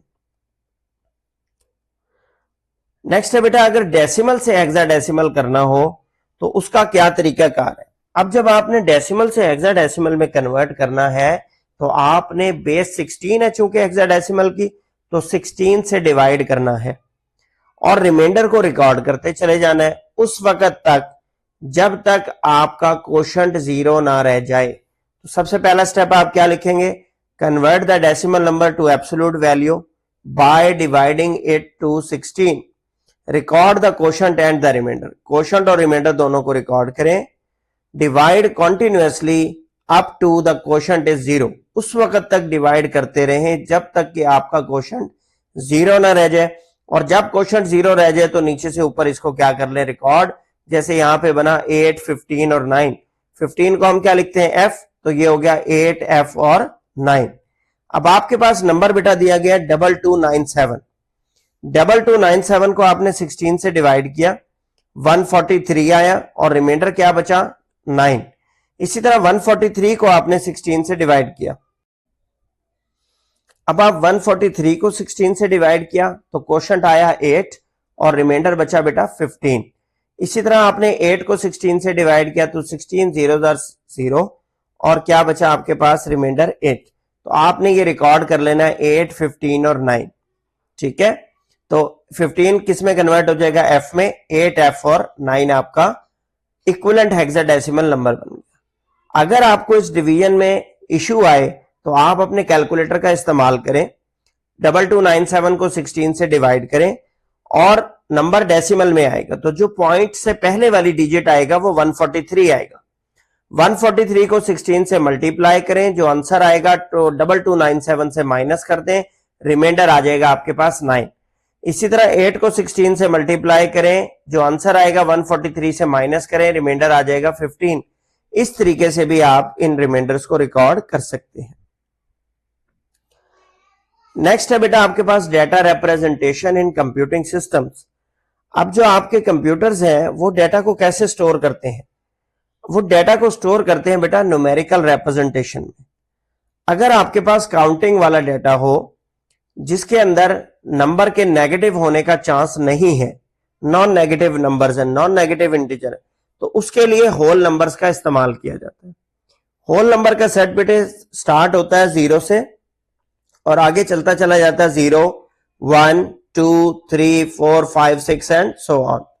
तो ये तमाम के तमाम पॉजिटिव नंबर्स हैं, तमाम के तमाम पॉजिटिव नंबर्स हैं। फॉर एग्जांपल अगर मैं आपको कहूं कि आपके स्कूल में या आपकी क्लास में बच्चों की तादाद कितनी है, कम से कम बच्चे 0 हो सकते हैं और ज्यादा से ज्यादा जो बच्चे हैं वो पॉजिटिव में होंगे, कभी नेगेटिव में नहीं होंगे।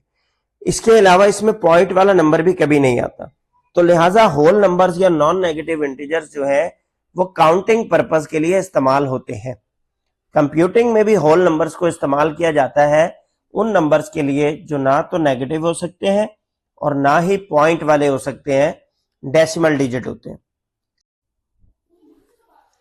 अब कंप्यूटिंग में बेटा होल नंबर्स जो हैं वो इस्तेमाल होते हैं नॉन नेगेटिव क्वांटिटीज को रिप्रेजेंट करने के लिए।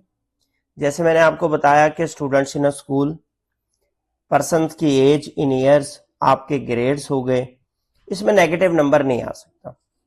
अब इसको रिप्रेजेंट करने के लिए कंप्यूटर में अगर 1 बाइट इंटीजर हो तो 8 बिट्स इस्तेमाल होंगे। 8 बिट्स की जो मैक्सिमम वैल्यू हो सकती है बेटा 2⁸ 256 बनती है। तो 256 0 से लेकर 255 तक बनते हैं। बड़ी से बड़ी वैल्यू क्या हो सकती है 255, और छोटी से छोटी वैल्यू क्या हो सकती है बेटा 0। इसी तरह 2 बाइट्स के होल नंबर है वो 16 बिट पर मुश्तमिल है, और 4 बाइट्स के जो होल नंबर है वो 32 बिट्स के साथ रिप्रेजेंट किए जा सकते हैं। 16 बिट्स वालों के लिए जो मैक्सिमम वैल्यू है बेटा वो कितनी है 65,535। ये आप कैसे निकालेंगे, अपने कैलकुलेटर पे 2⁻16 कैलकुलेट करें, उसमें से 1 माइनस कर दें। 1 क्यों माइनस करना है, क्योंकि हमारी काउंटिंग यहां से 0 से स्टार्ट होती है। इसी तरह 32 बिट्स की रेंज निकालने के लिए आप 2⁻32 करें, उसमें से 1 माइनस कर दें, क्योंकि हमारी काउंटिंग 0 से स्टार्ट होती है। तो उसकी रेंज आ जाएगी आपके पास 4294 967 295। नेक्स्ट कैटेगरी है बेटा रिप्रेजेंटेशन में इंटीजर्स। इंटीजर्स में बेटा पॉजिटिव नंबर्स भी होते हैं और नेगेटिव नंबर्स भी होते हैं। तो इसमें नेगेटिव नंबर्स भी शामिल है और पॉजिटिव नंबर्स भी शामिल है। तो पॉजिटिव और नेगेटिव नंबर जब दोनों को स्टोर करना होता है तो एक बिट को कंप्यूटर रिजर्व करता है साइन बिट के तौर पर, और वो बिट आपकी मोस्ट सिग्निफिकेंट बिट होती है। मोस्ट सिग्निफिकेंट बिट से मुराद है कि सबसे लेफ्ट साइड वाली बिट, सबसे लेफ्ट साइड वाली बिट। तो आपने ये मोस्ट इंपॉर्टेंट लाइन है पेपर के लिए जो आपने रिप्रेजेंट करनी है, to store both positive and negative values 1 bit is reserved as the sign bit. एक बिट आपकी रिजर्व है बेटा साइन बिट के लिए, जो कि मोस्ट सिग्निफिकेंट बिट है। अगर ये साइन बिट ऑन है इसका मतलब है कि ये नेगेटिव नंबर रिप्रेजेंट हुआ है, और अगर ये साइन बिट ऑफ है 0 है तो इसका मतलब है ये नंबर जो है वो पॉजिटिव नंबर रिप्रेजेंट हुआ है। ठीक है, इस सिस्टम को इस्तेमाल करते वक्त मैक्सिमम पॉजिटिव वैल्यू जो स्टोर की जा सकती है 1 बाइट साइंड इंटीजर में वो 127 है। कि क्यों कम हो गया 1 बाइट में, क्योंकि एक बिट तो बेटा निकल गई, आप बाकी आपके पास बच गई 7 बिट। तो आप 2⁻7 करेंगे, 2 की पावर 7 आता है 128, 128 माइनस 1 127। तो लिहाजा मैक्सिमम वैल्यू 127 और मिनिमम वैल्यू क्या हो जाएगी 0। इसी तरह आपको जितने भी नंबर ऑफ बिट्स दिए गए हों कि इतने नंबर ऑफ बिट्स पे रिप्रेजेंट कर रहे हैं, तो आप उसकी मैक्सिमम और मिनिमम वैल्यू कैलकुलेट कर सकते हैं। अब आ जाती है बात नेगेटिव नंबर को रिप्रेजेंट करने के लिए। जब नेगेटिव वैल्यू को स्टोर करना है आपने कंप्यूटर में तो उसके लिए टूज कंप्लीमेंट मेथड इस्तेमाल किया जाता है। टूज कंप्लीमेंट से पहले आपको वंस कंप्लीमेंट समझना जरूरी है। वंस कंप्लीमेंट एक बाइनरी नंबर रिप्रेजेंटेशन है जिसमें आप पॉजिटिव नंबर और नेगेटिव नंबर्स को रिप्रेजेंट कर सकते हैं। वंस कंप्लीमेंट करता क्या है बेटा, नेगेटिव नंबर्स जो बाइनरी में हमने रिप्रेजेंट करने होते हैं उनकी बिट्स को रिवर्ट कर देता है। रिवर्ट से मुराद 0 को 1 से रिप्लेस करता है और 1 को 0 से। फॉर एग्जांपल आपके पास एक नंबर हो 1110, तो इसकी वंस कंप्लीमेंट क्या बनाई जाएगी 0001। जहां जहां 1 है बेटा उसको 0 से रिप्लेस कर दिया जाएगा, और जहां जहां 0 है उसको किससे रिप्लेस कर दिया जाएगा 1 से। तो इसको इन्वर्ट ऑल द बिट्स कहते हैं, या हम वंस कंप्लीमेंट इसको कह सकते हैं। इसी तरीके से नेगेटिव वैल्यूज के लिए जब टूज कंप्लीमेंट लेना होता है तो उसका पहला स्टेप ही वंस कंप्लीमेंट है। बेसिकली नेगेटिव वैल्यू को स्टोर करने के लिए कंप्यूटर इस्तेमाल करता है टूज कंप्लीमेंट मेथड। अब आपके पास लेट सपोज के एक नंबर है -5 जिसे आपने स्टोर करना है। पहले मैं थ्योरेटिकली इसके आपको स्टेप्स बता देता हूं, फिर प्रैक्टिकली। सबसे पहला स्टेप है बेटा -5 के लिए आपको 5 की बाइनरी चाहिए। अब 5 की बाइनरी है 101, और पीछे जो 5 बिट्स हैं आप उनको 0 से रिप्रेजेंट करेंगे। उसके बाद सेकंड स्टेप है इन्वर्ट ऑल द बिट्स, मतलब वंस कंप्लीमेंट इसका लें। तमाम जीरोस को 1 से रिप्लेस करेंगे और 1 को किससे रिप्लेस करेंगे बेटा 0 से। थर्ड स्टेप आपके पास है add 1 to the least significant bit, और आप 1 ऐड करेंगे एलएसबी में, मतलब मोस्ट राइट साइड पे। जो जवाब आएगा वो आपका -5 की रिप्रेजेंटेशन। आपकी बुक में बेटा जहां थ्योरेटिकल स्टेप्स दिए गए हैं जिन्हें मैं हाईलाइट कर रहा हूं, यहां पर पहला स्टेप मिसिंग है। पहला स्टेप आपने लिखना है start with the representation, binary representation of a given number. पहले स्टेप में आप क्या लिखेंगे? Start with the binary representation of a given number. तो ये यहां पर मिसिंग है बेटा, आप ऐड कर लें, उनसे मिस्टेक हो गई है। अब एग्जांपल आप देखें, convert the decimal number -5 to 8 bit binary number. आपने -5 को कन्वर्ट करना है, तो सबसे पहले आपको 5 की बाइनरी चाहिए। तो स्टेप 1 में हमने क्या किया? Start with the binary representation of 5। 5 की हमने बाइनरी बनाई 101। अब चूंकि ये 3 बिट थे, हमें चाहिए 8 बिट, तो पीछे हमने 5 0 लगा दिए। पहला स्टेप हो गया। फिर इन्वर्ट ऑल द बिट्स। तो देखें आप, जहां जहां 0 है उसमें वहां हमने 1 रिप्लेस कर दिया, और जहां 1 है उसको किससे रिप्लेस कर दिया? 0 से। उसके बाद आपने add 1 to the LSB, least significant में 1 ऐड किया, तो इसकी लीस्ट सिग्निफिकेंट ये 0 है, 0 + 1 1 हो गया। इस तरीके से आप इसका आंसर निकालेंगे। ये जो आंसर आपका आया है ये बेसिकली 2's कंप्लीमेंट है, ये -5 की रिप्रेजेंटेशन। इस तरीके से आप किसी भी नेगेटिव नंबर को अपने कंप्यूटर में रिप्रेजेंट कर सकते हैं। अब यहां पर एक हेडिंग दी गई है मिनिमम इंटीजर वैल्यू, कि कम से कम इंटीजर वैल्यू क्या स्टोर हो सकती है और ज्यादा से ज्यादा क्या हो सकती है, इसको डिस्कस करना है। For 8 bit integer we switch on the sign bit for the negative value and turn all bits on. तो 8 बिट इंटीजर वैल्यू के लिए हम क्या करते हैं? साइन बिट को ऑन करते हैं, और तमाम की तमाम वैल्यूज जो बिट्स की हैं उनको क्या करते हैं? Invert, except the first bit. पहली बिट को नहीं छेड़ते। क्यों नहीं छेड़ते? वो बिट तो हमने साइन बिट के तौर पर रखी है, जो कि हमें ये बता रही है कि ये आपका पॉजिटिव नंबर है या नेगेटिव नंबर है। 2's कंप्लीमेंट लेंगे आप, तो 2's कंप्लीमेंट से वैल्यू बनेगी बेटा 128। तो लिहाजा 1 बाइट साइंड इंटीजर की जो मिनिमम वैल्यू है वो -128 बनी, जिसे आप -2⁻7 भी कह सकते हैं। अगर इसी तरह आपको 16 बिट 2 बाइट की वैल्यू मालूम करनी हो तो -2⁻15 हो जाएगी, क्योंकि एक बिट आपका साइन बिट में चला गया। और अगर आपने 4 बाइट इंटीजर 32 बिट्स पे मालूम करनी हो तो वैल्यू बन जाएगी -2⁻31, बिकॉज एक बिट आपका साइन बिट के तौर पर चला गया। तो इस तरीके से आप इंटीजर वैल्यू मिनिमम निकाल सकते हैं। नंबर ऑफ बिट्स अगर गिवन हो उसमें से 1 कम करें और 2 की पावर ले लें। नेक्स्ट आपके पास बेटा टॉपिक है बाइनरी अरिथमेटिक ऑपरेशंस। अब अरिथमेटिक ऑपरेशंस में बाइनरी में एडिशन भी है बेटा, सब्ट्रैक्शन भी है, मल्टीप्लिकेशन भी है और डिवीजन भी है, ठीक है, जो कि गिवन 2 नंबर्स पे आप परफॉर्म कर सकते हैं। अब एडिशन के जो रूल्स हैं वो क्या है? 0 को अगर 0 में ऐड करेंगे तो बेटा आंसर 0 आएगा, 0 को 1 में ऐड करेंगे तो आंसर 1 आएगा, 1 को 0 में ऐड करेंगे तो आंसर 1 आएगा, और 1 को 1 में ऐड करेंगे तो आंसर आपने 0 लिखना है और 1 बिट आपकी कैरी चली जाएगी। इस बाइनरी अरिथमेटिक के ऊपर एक डिटेल वीडियो बनाई गई है, उसका मैं लिंक आपको बायो में भी दे दूंगा, वीडियो की डिस्क्रिप्शन में, और इसके अलावा पिंड कमेंट में भी। आपने वहां से क्वेश्चंस को जरूर फॉलो करना है। अब बाइनरी एडिशन की बेटा एग्जांपल लिखी गई है, देखिए 1 + 1 तो 0 आया और 1 कैरी, वो 1 कैरी और 1 ऐड हुआ, 0 आया 1 कैरी, वो 1 और ये 1 ऐड हुआ, 0 आया 1 कैरी। अब ये 3 1 हो गए तो इसकी बाइनरी बन गई 1 और 1, ठीक है। इसी तरह सब्ट्रैक्शन में, बाइनरी अरिथमेटिक की सब्ट्रैक्शन में आपने जब माइनस करना होता है किसी नंबर को तो आप बेसिकली उसका 2's कंप्लीमेंट मालूम करते हैं और उस नंबर का 2's कंप्लीमेंट मालूम करके ऐड कर देते हैं गिवन नंबर में। जैसे यहां पर कहा गया कि आपने सब्ट्रैक्ट करना है 6 को फ्रॉम द 9 इन बाइनरी, ठीक है। तो 6 को सब्ट्रैक्ट करना है तो 6 की हम क्या निकालेंगे? 2's complement. 9 की बाइनरी लिखी 1001, 6 की बाइनरी लिखी 0110। 2's कंप्लीमेंट निकालने का पहला स्टेप क्या होता है कि गिवन नंबर की बाइनरी निकालें। उसके बाद सेकंड स्टेप क्या होता है? उसके बिट्स को इन्वर्ट करें। तो 0110 को हमने इन्वर्ट किया तो क्या बन गया? 1001। 1 को ऐड किया आपने LSB में तो ये बन गया 1010। तो ये -6 की बाइनरी आ गई। अब आपने 9 और -6 की बाइनरी को ऐड कर देना है।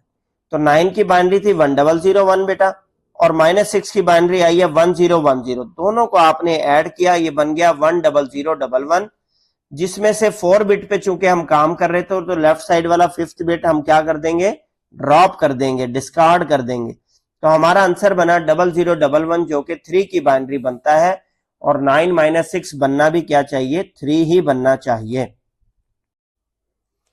नेक्स्ट है बेटा मल्टीप्लीकेशन ऑफ 2 बाइनरी नंबर्स। अगर आपने 2 बाइनरी नंबर्स को मल्टीप्लाई करना है तो उसके क्या रूल्स फॉलो करने होंगे। अब बाइनरी नंबर्स को भी उसी तरीके से मल्टीप्लाई किया जाता है जैसे आम तो आप डेसिमल नंबर्स को मल्टीप्लाई करते हैं। फर्क ये होता है कि बाइनरी नंबर्स में आपके पास डिजिट सिर्फ 2 ही हैं, 1 और 0। तो सबसे पहले स्टेप में आप बाइनरी नंबर्स को अलाइन कर लेंगे from right to left. Right पे आपके लीस्ट सिग्निफिकेंट बिट होगी और लेफ्ट पे आपके मोस्ट सिग्निफिकेंट बिट होगी। Multiply each bit of the second number by the first number. तो आप जैसे लॉन्ग डिवीजन मेथड में मल्टीप्लाई करते हैं डेसिमल्स की, इसी तरह राइट साइड से स्टार्ट होंगे और 1 बाय 1 ऊपर वाले नंबर के तमाम नंबर्स के साथ मल्टीप्लाई करते चले जाएंगे। और हर अगले स्टेप पर आपने राइट साइड पे एक शिफ्ट करना है, जैसे आप नॉर्मल डिवीजन में भी करने, और एंड में आपने इन नंबर्स को ऐड करना है। आप देखें इसमें चूंकि नंबर की चॉइस ही एक 1 है और एक 0, तो जब आप 1 से मल्टीप्लाई करेंगे तो पूरा का पूरा ऊपर वाला नंबर आ जाएगा, और अगर आपको 0 से मल्टीप्लाई करना पड़ेगा तो पूरे के पूरे एंट्री में 0 आ जाएगा। जैसे यहां पर 2 नंबर बाइनरी मल्टीप्लाई किए गए हैं 101 और 11। तो सबसे पहले हमने इस 1 को उठाया और ऊपर वाले नंबर से मल्टीप्लाई किया, तो चूंकि 1 मल्टीप्लाई हो रहा है तो सेम एंट्री आ गई 101 जो ऊपर वाला नंबर है। इसी तरह सेकंड नंबर जिसे मल्टीप्लाई करना है वो भी क्या है 1, तो सेम एंट्री आ जाएगी 101, लेकिन आपने लेफ्ट पे 1 डिजिट लेफ्ट शिफ्ट करना है, तो यहां पर क्रॉस लगाते हैं हम। नॉर्मल डिवीजन में भी आप यहां पे क्रॉस लगाते हैं, यहां पे भी क्या लगा देंगे, आप क्रॉस लगा देंगे, ठीक है। इसी तरीके से अब आप इन दोनों नंबर्स को ऐड करेंगे, 1 + 0 1, 0 + 1 1, 1 + 0 1 और ये 1, तो आपका आंसर आ गया 1 1 1 और 1। इस तरीके से आप बाइनरी नंबर की क्या कर सकते हैं, मल्टीप्लीकेशन। नेक्स्ट टॉपिक में आपको कहा गया कि बाइनरी नंबर की डिवीजन कैसे की जाएगी। तो बाइनरी नंबर की डिवीजन भी डेसिमल डिवीजन के सिमिलर है, लेकिन इसमें डिफरेंस क्या है कि आपके पास डिजिट 2 ही इन्वॉल्व है, 0 और 1। अब बाइनरी डिवीजन के स्टेप्स में बेटा सबसे पहला स्टेप कंपेयर का होता है। आपने डिवाइजर को डिविडेंड की करंट पोजीशन से कंपेयर करना होता है, जिससे आप डिवाइड कर रहे हैं और जिसको डिवाइड करना है इन दोनों को कंपेयर करना होता है। अंदर वाला नंबर हमेशा बाहर वाले नंबर से बराबर या बड़ा होना चाहिए। फिर आप सब्ट्रैक्ट करेंगे डिवाइजर को डिविडेंड के पोर्शन से, अगर आपका डिवाइजर उससे छोटा है या बराबर है। उसके बाद राइट साइड पे शिफ्ट करते चले जाएंगे बाइनरी डिजिट को और रिमाइंडर को रिकॉर्ड करते चले जाएंगे। इस प्रोसेस को रिपीट करते चले जाएंगे जब तक तमाम के तमाम डिजिट्स डिविडेंड के इस्तेमाल ना हो जाए, जिस तरह नॉर्मल डिवीजन में करते हैं। अब देखें यहां पर आपने 1100 को डिवाइड करना है 10 से। आपने फर्स्ट 1 को देखा, वो 10 से छोटा है। 10 देखें 2 की बाइनरी होती है बेटा, 1 1 की बाइनरी। आपने नेक्स्ट 1 को साथ मिलाया या 3 की बाइनरी बन गई 1 1, इसका मतलब अब ये बड़ा है। तो आपने 10 को 1 से मल्टीप्लाई किया, आंसर आया 10। अब इस 11 में से 10 को माइनस किया, 1 में से 0 गया 1। इसके बाद आपने एक 0 ऊपर से उतारा। जब एक 0 ऊपर से उतारा कि क्या बन गया 10। कंपेयर किया, दोनों बराबर है। 10 को फिर 1 से मल्टीप्लाई किया, 10 बना। माइनस किया तो रिमाइंडर क्या बचा 0। अभी आपके पास ऊपर एक 0 और फालतू बचता है। उस 0 को ओके करने के लिए 0 को नीचे उतारेंगे और 1 0 0 लिखेंगे, तो ये 0 भी ऊपर आपके पास कोशंट में आ गया। तो कोशंट आपके पास बेटा क्या आ गया 1 1 0 1 1 0। इस तरीके से आप किसी भी 2 बाइनरी नंबर को क्या कर सकते हैं, डिवाइड कर सकते हैं। नेक्स्ट आपके पास जो लास्ट टॉपिक है बेटा इस चैप्टर का, वो है इनकोडिंग स्कीम्स के ऊपर। अब जो इनकोडिंग स्कीम्स हैं ये किस काम आती हैं, कैरेक्टर्स को रिप्रेजेंट करने के लिए। डिफरेंट लैंग्वेजेस के कैरेक्टर, डिफरेंट सिंबल्स आपके कंप्यूटर में इस्तेमाल होने वाले, इनको जब रिप्रेजेंट करना होता है कंप्यूटर में तो इनकोडिंग स्कीम्स का इस्तेमाल किया जाता है।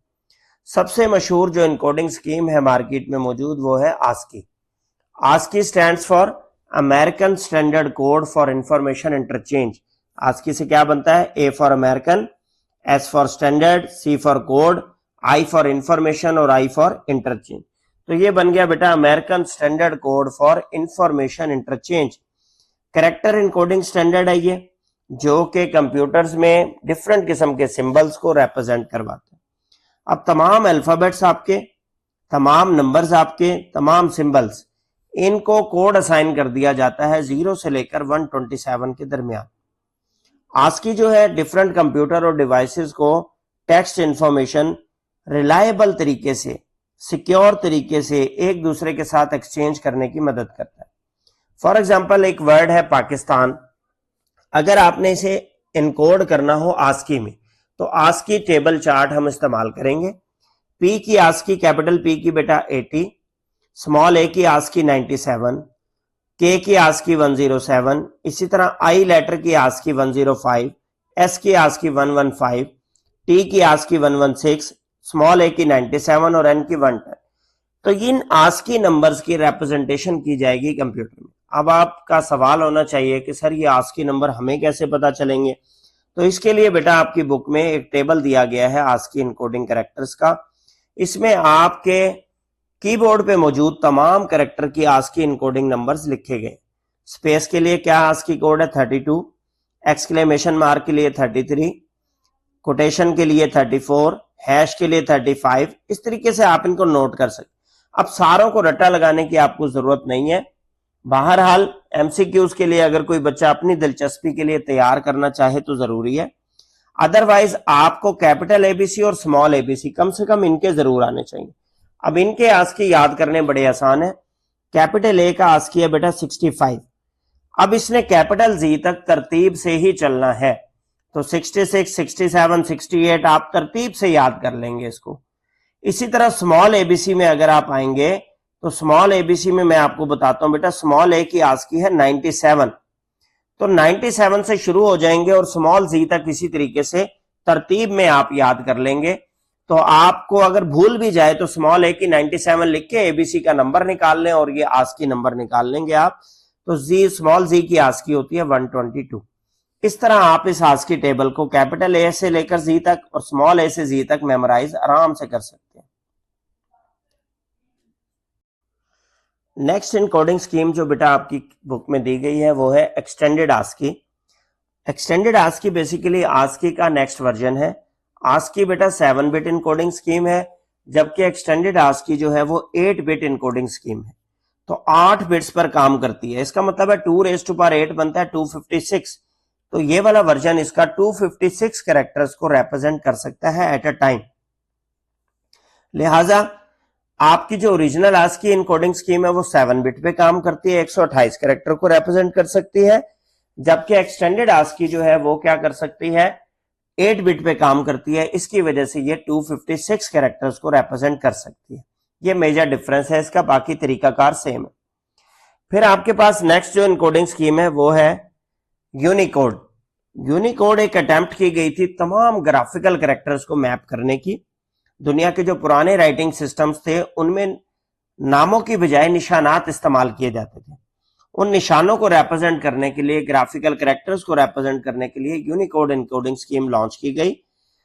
आस्की 7 बिट पे काम करती थी, एक्सटेंडेड आस्की जो है वो 8 बिट पे काम करती थी, जबकि यूनिकोड मिलियंस ऑफ कैरेक्टर को रिप्रेजेंट कर सकती है। इसके जो डिफरेंट फॉर्मेट्स हैं उनमें आ जाता है Unicode transformation format 8, UTF-16, UTF-32। UTF से बनता है बेटा यूनिकोड ट्रांसफॉर्मेशन फॉर्मेट। तो इसमें एक मॉडल UTF-8 है, एक वर्जन UTF-16 है और एक वर्जन UTF-32 है।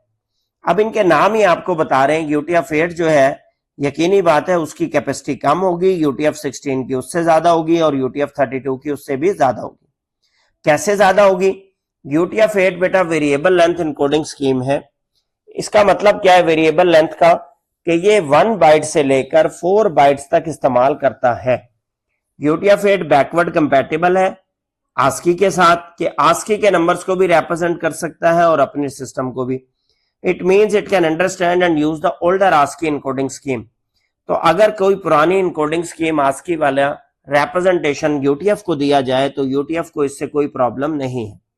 ठीक है, ये इसका मतलब है बैकवर्ड कंपैटिबिलिटी का। अब फॉर एग्जांपल लेटर ए है, यूनिकोड में रिप्रेजेंट करना है, तो उसकी रिप्रेजेंटेशन कैसे लिखी जाती है, U+0041, जो कि बाइनरी में कन्वर्ट होकर क्या बन जाती है 01000001। ये 8 बिट्स ऑक्युपाई करता है, इसका मतलब है ये एक बाइट में 1 बाइट में रिप्रेजेंट किया जा सकता है। ये जो बाइनरी लिखी गई है ये 65 की है, कैपिटल ए 65 बनता है। इसी तरह अगर उर्दू लेटर की एक एग्जांपल ले लें तो उर्दू लेटर बी जो है उसका यूनिकोड क्या है बेटा, U+0628। अब इसकी बाइनरी फॉर्मेट की रिप्रेजेंटेशन भी लिखी हुई है जो कि 2 बाइट्स लेता है, मतलब 16 बिट्स पर। नेक्स्ट इसका वर्जन है बेटा UTF-16। UTF-16 भी वेरिएबल कैरेक्टर इनकोडिंग मैकेनिज्म है। ये 2 बाइट से लेकर 4 बाइट्स तक हर कैरेक्टर को रिप्रेजेंट कर सकता है। UTF-8 की तरह ये बैकवर्ड कंपैटिबल नहीं है, तो ये आस्की कोड को ट्रांसलेट नहीं करता। कैपिटल लेटर ए जो है जब UTF-16 में रिप्रेजेंट किया जाएगा 65 की बाइनरी, अब ये 8 बिट बाइनरी नहीं आप रिप्रेजेंट कर सकते, अब ये कंफर्म लाजमी हर सूरत कम से कम आपको 16 बिट बाइनरी में रिप्रेजेंट करना है, क्योंकि इसमें 1 बाइट की गुंजाइश ही नहीं। ये कम से कम 2 बाइट्स और ज्यादा से ज्यादा 4 बाइट्स पे रिप्रेजेंट करता है। इसी तरह जो लेटर बे है, चूंकि वो 2 बाइट्स मेमोरी रिप्रेजेंट करता था, तो वो बिल्कुल सेम ही रहेगा जैसे कि UTF-8 में था। नेक्स्ट वर्जन है बेटा इसका UTF-32। UTF-32 जो है वो फिक्स लेंथ इनकोडिंग स्कीम है, जो कि एग्जैक्टली 4 बाइट्स मतलब 32 बिट्स पर कैरेक्टर रिप्रेजेंटेशन देती है आपको। अगर कैपिटल ए लेटर जो कि हमने 65 की बाइनरी रिप्रेजेंट किया था UTF-8 में 8 बिट्स पे, तो अब यहां पर कितने बिट्स में रिप्रेजेंट हुआ है बेटा, 32 बिट्स में। आपने कुछ नहीं करना, 65 की बाइनरी लिख के पीछे आपने जो है 24 जीरो फालतू लगा देने लेफ्ट साइड पे, तो ये UTF-32 की क्या बन जाएगा, बाइनरी फॉर्मेट बन जाएगा।